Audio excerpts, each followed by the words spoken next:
Take your sheet cake to new heights. These Valentine heart cakes are stuffed, stacked, and made with love.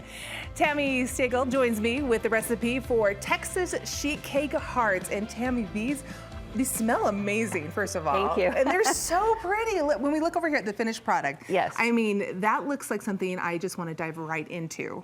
So what I did is I kind of upped the standard of a sheet cake, and I used a nice darker chocolate to make it a richer, darker cake. A little more decadent too. A little special for Valentine's Day. I gotta tell you, I love sheet cake. It is one of my favorite things to make, and it's so easy too. So easy. So we're gonna do a couple different things here. Yes, the idea is you could take any size shape hearts and cut out your sheet cake. Here I cut 2 shapes and dusted it and filled it with a raspberry jam.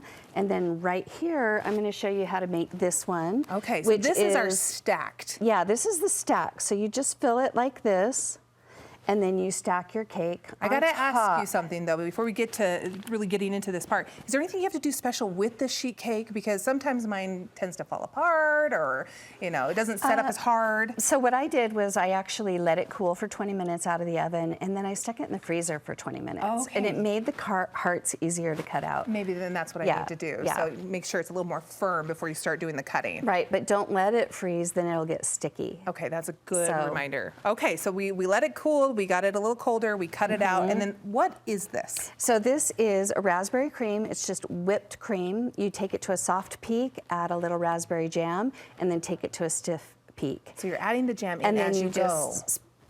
And then I stuff it in a little Ziploc bag, cut it, snip the corner, and pipe it on. Okay. Because a lot of people don't have piping bags at home. Just use a Ziploc bag and snip the corner. Kind of reminds me of like a whoopie pie in a way. Yeah, totally. Okay, yeah. so you could serve it just like this if you wanted to keep it at this level. You could, and then just put it on a grid. You could, this is a strawberry powder made out of freeze-dried strawberries that you could just dust on.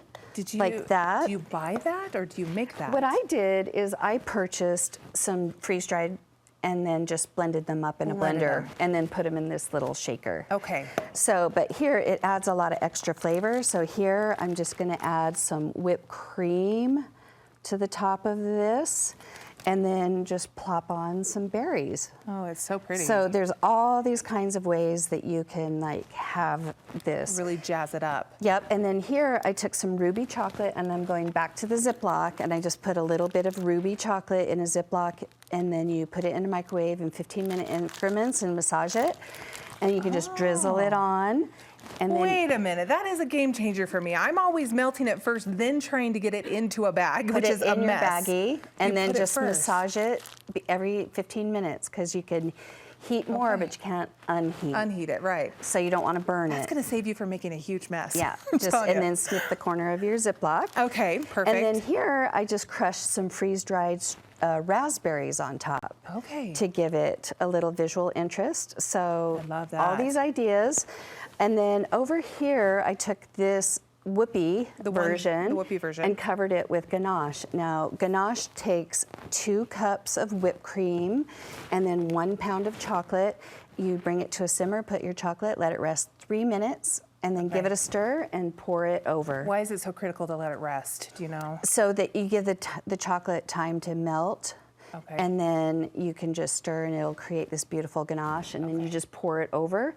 And then again, I dusted this with a strawberry powder, and then I took little freeze-dried strawberries and just put them on in little heart shapes. In terms of when you pour the ganache over, how did you set it up so we're not having ganache going all over the counter?